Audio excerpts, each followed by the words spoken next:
Bonjour à tous, merci de nous rejoindre. Que diriez-vous d'un petit débriefing F1 en mode présentation de la saison? Car oui, ça y est, le compte à rebours est entamé, le premier Grand Prix de l'année, c'est dans quelques jours seulement. Donc on s'est dit avec Jean-Luc, ce serait peut-être une bonne idée que de vous retrouver, de vous parler des forces en présence, n'est-ce pas Jean-Luc? Alors voilà une idée qu'elle est Hein, bonne, bien sûr voilà. LFB, salut à tous. Bah oui, écoutez, hein, là c'est le moment ou jamais quand même de voir un petit peu où nous en sommes. Et puis pourquoi pas aussi de s'amuser à pronostiquer, hein, on verra ça à la On va fin. s'amuser, Jean-Luc, on va tu vas te s'amuser, lancer, oui. voilà.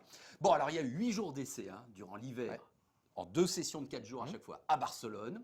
Donc on a fait, toi et moi, on a noté la hiérarchie par équipe, par pilote, les On a kilométrages tout. par équipe, On les a tout. kilométrages par moteur, enfin on sait tout. Et c'est vrai qu'il y a des choses à dire. Ah oui. Alors si on commence dans l'ordre, on va globalement passer en revue tout le monde, hein, vous l'avez compris, mais enfin, on y va tout de suite par le sujet principal et à mon avis l'enjeu principal. Est-ce qu'on se dirige vers un duel Ferrari-Mercedes? Et en te posant la question, le fait que Ferrari soit bien inclus dans la question veut dire que là, il y aura peut-être du nouveau pour cette année 2017. Clairement oui, LFB, si on se réfère, et tu l'as dit, aux différents critères, et notamment chronométriques, Kimi Raikkonen, 1,18,634. Sébastien Vettel, Ferrari toujours évidemment, 1,19 et 24 millièmes. Et juste derrière, on a Valtteri Bottas pour la Mercedes à 676 millièmes, Eh oui. tout de même. Mhm. Et puis, bon, très peu derrière, hein, ils sont très proches l'un de l'autre, Lewis Hamilton. Donc clairement, comme tu le résumes, on espère, en tout cas de tout cœur, et une nouvelle fois, on ne prend pas position ni pour l'un ni contre l'autre, même si évidemment, je pense que dans tout les cœurs des fans de sport mécanique, il y a toujours un petit ventricule qui bat pour Ferrari, évidemment, on ne peut pas s'en empêcher, on s'en empêchera pas. Donc voir l'écurie et la Scuderia Ferrari qui a été en difficulté, on le sait bien, notamment la dernière saison, revenir aux affaires, ça ne peut que nous réjouir manifestement, avec semble-t-il d'ailleurs des options techniques et aérodynamiques un petit peu particulières. Et encore, on n'a pas tout vu, hein, comme on le sait, puisque dans ces séances d'essai préliminaires, les constructeurs et les écuries prennent évidemment soin de ne pas dévoiler la totalité de leurs cartes. C'est évidemment le cas pour Mercedes. Alors oui, parce que j'allais te dire, mais qui a le plus caché son jeu? Impossible de savoir, évidemment. J'ai tendance à te dire, parce que nous avons constaté à plusieurs, que les tours les plus rapides des deux hommes de chez Mercedes pouvaient l'être encore plus. Donc Ouais. c'est ce qui explique cet écart. Donc je pense qu'il faut garder en mémoire et bien s'en souvenir que le vrai niveau de performance des Mercedes, ce n'est pas celui que nous avons sur les feuilles, il est légèrement supérieur. Est-ce qu'il est très supérieur ? Je ne sais pas, je suis comme tout le monde, mais je pense que la réplique à Ferrari, elle se prépare évidemment Ouais, chez bien Mercedes. sûr. Bon. Alors, question aussi un peu corrélaire à cette constatation des temps, c'est au niveau des hommes. Bottas, son adaptation chez Mercedes, est-ce qu'elle te semble déjà bien en place finalement? D'entrée, oui. Oui. Alors, on dit le plus grand bien de Valtteri Bottas depuis longtemps, sous des dehors effectivement très discrets. Je crois qu'il n'y a pas, au sein d'une même équipe, il n'y a pas deux pilotes plus antinomiques dans le comportement. Avec un Lewis Hamilton, évidemment, qui lui communique sur les réseaux sociaux, est présent partout. On connaît tout ou presque de sa vie. Peut-être pas tous les détails, mais on en a une petite idée. Alors que du côté de Valtteri Bottas, ben, on a un garçon rangé. Lewis est très professionnel, hein, mais concentré vraiment sur son métier de pilote, un petit peu effectivement à la finlandaise, ces hommes du Nord qui sont austères en dehors. Je sais qu'il est assez chaleureux à l'intérieur, mais il ne le montre pas en tout cas. Voilà. Alors, la question que je voulais te poser aussi, bah écoute, elle me reviendra plus tard. Parce Oui. que je me disais, tiens, je vais enchaîner. Il parlait de Bottas et d'Hamilton parce que je voulais te poser une question sur Red Bull, mais il y avait une autre question. Bon, bah écoute, ça me. Ah si, Ça si, va voilà, te ça y est, je revenir. sais, Ça va te excusez-nous. Parce que on est quasiment là, c'est C'est spontané. quasiment du Voilà. direct C'est live. ce que- Voilà, je regardais ta feuille et je me suis Oui. dit, mais oui, il faut que je lui pose une question sur le 1,18,634. Oui. Donc là, on est bien 3 secondes plus vite que l'an dernier. Alors, manifestement, oui. Mhm.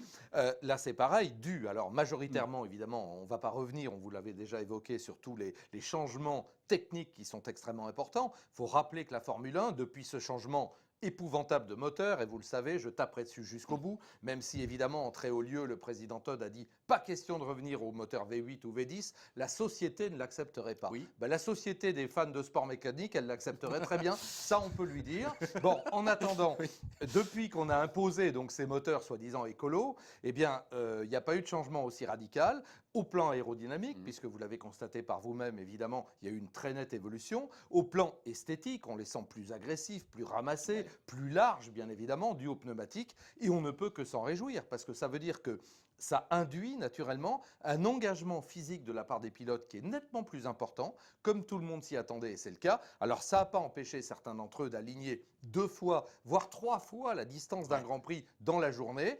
On ne nous a pas trop dit s'ils avaient vraiment très très mal au cou, très très mal au bras. Je pense que oui, et c'est très bien. Oui. Parce qu'effectivement, en fin de Grand Prix, on peut voir également des défaillances physiques. Et comme je le dis à chaque fois, dès qu'on remet l'homme en avant, dès qu'on remet l'humain en avant, que ce soit des défaillances mentales ou physiques, c'est excellent. C'est ça qu'on aime. Ouais. Petite parenthèse au passage. D'accord, on va 3 secondes plus vite que l'an dernier, mais on n'est pas non plus au niveau des records absolus de la Formule 1. Il y a aussi d'autres années. Non, absolument. Non, il faut relativiser. Oui. C'est beaucoup mieux, et heureusement que ça ne l'était dans les 3 ou 4 dernières années, mais on n'est pas revenu, tu as raison de le rappeler. Le record absolu du circuit de Barcelone n'a pas été battu non plus. Non. Mais on est revenu déjà à un bon niveau de performance, et ça, tous les pilotes sans exception s'en plaignaient, notamment les anciens, Alonso, Button, etc. Et c'est pas être rétrograde que de dire ça. Dans Dacia, on a affaire aux meilleurs pilotes du monde. Il faut que ce soit les meilleurs dans tous les domaines. Et ils le disaient eux-mêmes. D'ailleurs, on les voyait arriver au terme d'un Grand Prix. Ils n'avaient même pas un peu de sueur au front. C'est quand même un peu anormal. Enfin, je suis désolé. Donc, si on en revient justement à quelque chose qui sera physiquement beaucoup plus engageant, c'est formidable. Voilà. Et ça, c'est dû aux voitures, évidemment. Tout à fait. Allez, on poursuit la suite, c'est logique, de la hiérarchie. Alors, est-ce que la troisième équipe, c'est Red Bull ou est-ce que c'est Williams même Écoute, je pense que c'est Red Bull malgré tout. Je pense que c'est Red Bull pour 2 raisons. La première raison, et ça on le sait, Adrian Newey s'est impliqué à nouveau, et quel bonheur d'avoir cet ingénieur génial, à nouveau motivé par la Formule 1, parce que je rappelle qu'il ne l'était plus ces dernières saisons. Le règlement était tellement limitatif et tellement réducteur qu'il avait lui-même annoncé qu'il levait le pied. Là, apparemment, il y est revenu. Alors, on sait bien qu'aujourd'hui, une monoplace, ce n'est pas l'œuvre d'un seul homme, ce n'est pas du tout ce que je veux dire, c'est une équipe, mais il faut quand même une âme, il faut quand même des gens qui prennent des décisions, et je pense que Adrian Newey a une nouvelle fois réussi son coup. On va attendre un petit peu pour en être persuadé, mais c'est certain. Et puis Renault, il faut les associer, puisque la motorisation, évidemment, c'est celle de nos amis de Viry-Châtillon, qui avait déjà progressé l'an dernier. Alors là aussi, heureusement, cette réglementation débile des points et tu sais, des jetons a été jetée aux orties. Ça veut dire qu'un motoriste a le droit de travailler, a le droit de faire des évolutions. Et nos amis de Renault en ont bien profité. Donc le moteur Renault, il est dans le coup. Alors je pense, pour répondre à ta question précise, que oui, la troisième force devrait être logiquement l'équipe Red Bull Renault. Voilà. Et je pense que Williams, malgré la belle performance de Felipe Massa, et on ne peut que s'en réjouir, on se posait ici même des questions sur son retour, on ne peut que s'en réjouir, eh bien je pense que Williams, malgré tout, va marquer un petit peu le pas dans des conditions normales de Grand Prix. Bon, très bien. Renault, tiens, tu en parles, justement, en tant qu'équipe. Hülkenberg, 8e dans la hiérarchie, moi ça me semble pas mal du tout. Écoute, c'est très bien. Là, voilà l'équipe Renault où on aimerait, où on souhaitait, où on s'attendait à la voir. Après, on le sait, une vraie machine qui a été cette fois construite par l'équipe Renault et non pas la résultante des accords antérieurs de Lotus, etc., la période noire de l'équipe Renault à l'époque. Là, on est revenu vraiment avec une motivation aussi bien à Enstone pour le châssis qu'à Viry-Châtillon pour le moteur, avec une mise en place, on a beaucoup recruté, on le sait bien, bon, même si on le rappelle, mais on a perdu Fred Vasseur malheureusement pour le rendement de l'équipe. Le résultat est là, mais la résultante du travail de tous, y compris de Fred Vasseur, elle est là. Donc le châssis a l'air correctement né. Le moteur, on en a parlé avec Red Bull, oui, il est bien. Donc cette équipe Renault, voilà, on l'attend modestement. Leur ambition, c'est d'être la 5e équipe du plateau. Moi, je leur demande d'être 4e équipe du plateau. Bon. Voilà, derrière les 3 gros dont nous avons parlé. Bon, en tout cas, en chrono pur, c'est pas mal comme on vient de le dire avec Hülkenberg. C'est vrai que quand on voit le total des kilomètres par équipe, Mercedes en tête, 5102 km. C'est énorme. Renault, 8e sur 10. 2007, moitié moins. C'est vrai. Bon, je ne sais pas si... Mais bon. Il y a eu des problèmes, ils ne l'ont pas caché, qui sont en train de résoudre, qui vont être résolus, qui, en plus, dans le rendement et donc dans le résultat, le fait de ne pas pouvoir rouler autant les a privés, donc logiquement, de développement. Donc peut-être que leur niveau réel de performance est légèrement supérieur à cause de ce manque de roulage. Donc j'abonde dans ton sens. Ouais.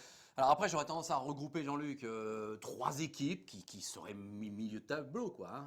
C'est Toro Rosso, Haas et Force India. Oui, et tu peux y mettre peut-être Williams, même s'il est légèrement en tête du paquet. Mais bon, j'étais plus sympa avec Williams que toi. Écoute, moi je ne demande que ça, mais on va attendre de voir, surtout qu'il y a un pilote chez Williams, parce que Lance Stroll, pour le moment, et on va lui laisser un peu le temps. Je ne lui tape pas sur la tête non plus, il a 18 ans le gamin, donc il faut qu'il s'y mette un petit peu, mais il a un peu cassé du bois lors des essais. Donc on va lui laisser un petit peu de temps. Voilà. Alors les 3 autres là qu'on a cités, tu les regrouperais aussi un petit peu? Alors quand même, complètement, complètement. Toro Rosso remotorisé par Renault, ou plutôt à nouveau remotorisé par Renault. C'est une bonne nouvelle parce que s'appuyer sur 3 équipes, notamment l'équipe de pointe, on va dire Red Bull, et les 2 équipes moyennes aujourd'hui, dans le bon sens du terme, c'est vachement bien. Donc Toro Rosso, ils ont une monoplace qui est assez simple dans le développement, apparemment, mais qui est efficace. Alors on va attendre de voir les évolutions naturellement, parce qu'on sait que ça travaille beaucoup, il y en aura. Mais bon, c'est plutôt plutôt très très sympa. Ensuite, tu me parles de Force India, on peut que s'en réjouir, parce qu'il y a Sergio Pérez, dont on connaît la rapidité depuis longtemps, et on voit que notre Esteban Ocon, on va se l'attribuer, il est du niveau. Hein. Dès les premiers essais, il est aussi rapide que Sergio Pérez, ce qui est carrément génial. Et puis voilà un garçon qui travaille, voilà une solide équipe. Hein. Vraiment, Force India, moi je pense que ça, pour contester justement la 4e ou la 5e place, il y aura du monde sur le... Voir aller chercher Williams, va savoir peut-être, hein, si ça continue bien. Et puis, alors As, c'est eux qui sont un petit peu en réserve de la République, hein, d'ailleurs 15e et 16e temps. Ils n'ont pas pu beaucoup rouler non plus. Hein. As, ils sont moyennement placés. Ils sont au milieu du peloton. Ça pourrait être pire. Encore une fois, on va le répéter, c'est la dernière fois, c'est promis. Le début de saison de l'an dernier avait été tellement en fanfare qu'il avait été supérieur au réel niveau de l'équipe. Ça avait un peu masqué la misère parce qu'après, c'était beaucoup plus difficile. Je crains que Haas, effectivement, même avec un moteur Ferrari, rencontre des difficultés parce que là, est-ce qu'elle a vraiment cette équipe les moyens techniques d'évoluer? Nous le saurons évidemment. Allez, il faut laisser passer 4-5 Grands Prix pour avoir une petite idée. Mais je les place en fin de ce groupe dont tu parlais. Bon, écoute, on va passer sur Sauber, si tu veux bien, qui effectivement, dans la hiérarchie des chronos est dernier. Oui. Alors, que ce soit au niveau équipe, Ericsson, bien sûr, et Verlaine sont 19e et 20e sur l'ensemble des séances de Barcelone. Par contre, ils ont beaucoup roulé. Ils sont 4e en kilométrage par équipe. C'est un peu paradoxal. Bon. Oui. Un châssis éprouvé, peut-être pas assez de risques non plus. Et puis, des pilotes, même si Verlaine a eu des soucis en début, maintenant solides, rapides et solides, mais... On est au niveau de budget, on sait bien qu'on tire un peu le diable par la queue, on a fait rentrer des nouveaux investisseurs, mais on n'est pas au niveau des autres, c'est clair. Bon. Alors non, on en arrive au chapitre, finalement, le plus surprenant peut-être, et qui fait vraiment mal au cœur, c'est les gros soucis de McLaren-Honda. Hein, j'associe bien évidemment ces deux entités. Là, c'est quasiment la crise même, on peut dire. Et tu l'as bien présenté, ça nous fait mal au cœur, parce que McLaren est une très très grande équipe de la Formule 1. Ne jamais oublier tout ce qui a été fait, non seulement dans les années 80, mais 90, avec Mika Hakkinen, etc., et même par la suite. Donc là, voir McLaren à ce niveau, alors qu'on sait que le châssis, là, vraisemblablement, est très bien étudié, réellement performant, donc ça rejette la faute évidemment sur le motoriste. Le motoriste, c'est Honda, pour lequel on a un infini respect également, pour ne pas dire de l'affection, parce que Honda, ce sont des gens qui se sont engagés sur tous les fronts, qui ont été présents en moto, vous le savez bien évidemment, en moto GP, au Dakar, enfin partout, en Formule 1 naturellement, avec diverses époques et diverses équipes. Pas toujours successful, comme on dit, mais toujours constant, des vrais amoureux, et là, ils se sont plantés, il faut être cru, ils se sont cruellement plantés. Alors, je rappelle une nouvelle fois qu'un moteur aujourd'hui, un motoriste, ce n'est pas un moteur thermique, c'est 6 éléments ensemble. Et moi, je suis persuadé que les problèmes de Honda, quoi qu'on en dise, ce n'est pas un problème pur et dur de moteur, c'est un problème d'exploitation, un problème de MGU, MGH, MGK, MG, ce qu'on veut, de récupération d'énergie électrique, de stockage et de régurgitation, le mot n'est pas joli, de cette énergie et la manière dont... Voilà, je pense que le problème majeur de Honda, c'est celui-là. Je ne peux pas penser une seconde, comme je le disais de Renault à une certaine époque, que les motoristes japonais de Honda soient devenus des mauvais motoristes, c'est pas vrai. Donc c'est la réglementation, pour moi, qui est inadaptée, une nouvelle fois. Chacun son opinion, là, je suis là pour donner la mienne. On te dira que Mercedes, Renault, Ferrari, ils y arrivent. Oui, mais alors, un distinguo, on en parlait hors antenne, j'allais dire, avec Patrick Rivet, que j'associe. Peut-être Honda n'a pas les moyens de mettre des milliers d'ingénieurs sur ce problème. Honda est un grand constructeur, mais pas un très grand constructeur automobile, un grand constructeur moto. Peut-être qu'on n'a pas dédié, ou qu'on n'a pas pu, ou voulu, je n'en sais rien, dédier les milliers d'ingénieurs que peut-être Mercedes a dédiés pour travailler là-dessus. Ferrari aussi a des moyens évidemment quasi illimités et Renault se les est donnés. Donc peut-être que malheureusement on marque le pas et ça fait mal de dire que cette action... Alors juste un mot, peut-être tu allais me poser la question, mais c'est vrai que McLaren manifestement a laissé fuiter le fait qu'ils essaieraient de se rapprocher de Mercedes à l'avenir. Ça c'est très dur, ça c'est très mauvais parce que les Japonais ont dû le prendre comme une humiliation publique et quasiment une insulte. Là, il y a deux chiffres aussi que je voulais te faire commenter. Le nombre de tours parcourus à deux voitures pendant 8 jours. Donc, c'est 16 jours qu'on peut prendre en compte, effectivement. Et tu l'as dit tout à l'heure, parfois, des pilotes, Vettel, je crois que c'est le record, il a fait 168 tours dans une journée. 3 Grands Prix d'Espagne, on va dire. Bon. 425 petits tours seulement pour McLaren dans la totalité de ses essais. Et le plus long run fait, 11 tours. Voilà. Pas plus de 11 tours consécutifs, c'est incroyable. J'allais te dire, c'est peut-être celui-là qui est le plus critique. Que peut-on faire en 11 tours quand tu penses qu'il y a un tour de lancement et un tour de décélération? Ça veut dire 9 tours efficaces, rien. Alors Fernando Alonso, essaie de se retenir pour le moment. Mais là, je crois qu'il est plus que désolé, il est plus qu'affecté. Le double champion du monde espagnol, il a compris. Allez, je vais me lancer que son 3e titre de champion du monde, ce n'est pas avec McLaren Honda qu'il l'obtiendrait. Alors, c'est tragique parce que Alonso, il est évidemment plus proche de la sortie que de l'entrée. Il lui reste quoi? Peut-être 1, 2, 3 saisons maximum. Alors je pense que ça doit discuter aussi. Doit-il quitter cette équipe en plein désarroi? Est-ce que c'est possible? On l'a évoqué évidemment cet hiver au moment où naturellement le baquet de Nico Rosberg s'est libéré. On a dit que évidemment que Alonso s'est mis sur les rangs, mais peut-être qu'il était tellement lié par son contrat qu'il ne pouvait pas en sortir, à moins de payer un dédit qui aurait été colossal, parce que son salaire chez McLaren Honda est colossal. Donc du coup il est resté contraint et forcé. Mais quand on voit ce résultat, c'est un gâchis formidable. C'est clair que là, on ne sait plus quoi dire. Je crois que chez Honda, on avait proposé de l'aide également aux motoristes de Honda qui a été refusée parce que là aussi, les Japonais ont voulu la jouer solo en se disant non, on va y arriver tout seul. Manifestement, on n'y arrive pas. Bon. Et là, il va falloir qu'on redresse la barre très vite. Sinon, c'est tragique. Là, on est en train de. Alors, l'écurie a des moyens, a beaucoup d'argent, mais c'est tragique. Voilà. Allez, pour finir, avec le sourire, Jean-Luc, on se lance un petit peu. Qu'est-ce qu'on peut prévoir? Quel est ton pronostic pour l'Australie? Ah, écoute, moi je pense que c'est pareil. Malgré tout, les grandes équipes ne meurent pas. Je pense que Lewis Hamilton va se trouver super motivé et va sortir le meilleur Lewis que l'on connaisse pour le premier Grand Prix, parce que là, il est bousculé dans ses retranchements par Bottas. Donc, je mettrai un petit avantage à Mercedes à cause de tout ça, mais Ferrari ne sera pas loin. Oui. Là, c'est clair parce qu'ils ont 2 pilotes très rapides. Ils ont eux aussi de la rancœur, voire de la rage, de la hargne, parce que ça a mal marché, justement, très mal même la saison dernière. Là, ils ont manifestement l'outil. J'espère que la voiture était conforme, par parenthèse, parce qu'on le sait, elle n'est pas contrôlée. Au niveau du poids, bien sûr, c'est le plus évident. Donc j'espère que c'est performance. Mais il y a la longévité. Non, moi, je leur accorde du crédit. Je dis que même si on a voulu jouer un petit peu pour être en haut de la feuille des temps, bon, je l'ai dit tout à l'heure, chez Mercedes, on n'a pas cherché à répliquer. On va avoir la vraie image. Et je pense que rien que ce duel peut nous tenir en haleine de manière formidable. Bon, on l'espère, ça c'est sûr. On l'espère.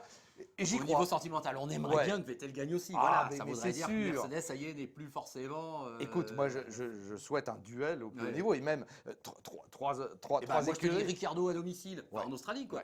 Ah, ça serait génial. Si Red Bull, alors mettez tout le monde d'accord. Génial. En tout cas, se positionner d'emblée aussi comme la 3e grande équipe et Ricciardo gagner chez lui, ça serait fabuleux. Et puis, je rappelle une chose, les pneumatiques ont beaucoup changé. Donc, c'est comme d'habitude, une des clés du rendement, c'est l'exploitation des pneumatiques parce qu'on sait que ça compte à 80% dans le résultat. Donc, la mise en pression et en température et la gestion de ces pneumatiques. Donc, ça, c'est extrêmement important. Le résultat, il est là. Et là, même s'il y a eu des longues runs, mais effectivement, peut-être Red Bull peut compenser le petit handicap qui leur resterait, Red Bull Renault, par rapport à Mercedes et à Ferrari. Ça pourrait nous faire une saison extraordinaire. Extraordinaire. Eh bien, écoute, on va suivre ça. Donc, on se retrouve la semaine prochaine. Un rendez-vous est déjà donné pour débriefer sur ce Grand Prix d'Australie, la première manche du championnat du monde. Et puis, tout au long de l'année, les débriefings aussi sur motorsport.com ou .tv. Bien sûr, vous avez vu, on a fait le changement, ça y est. Voilà. C'est en HD et c'est Full HD partout, etc. On y est. Voilà.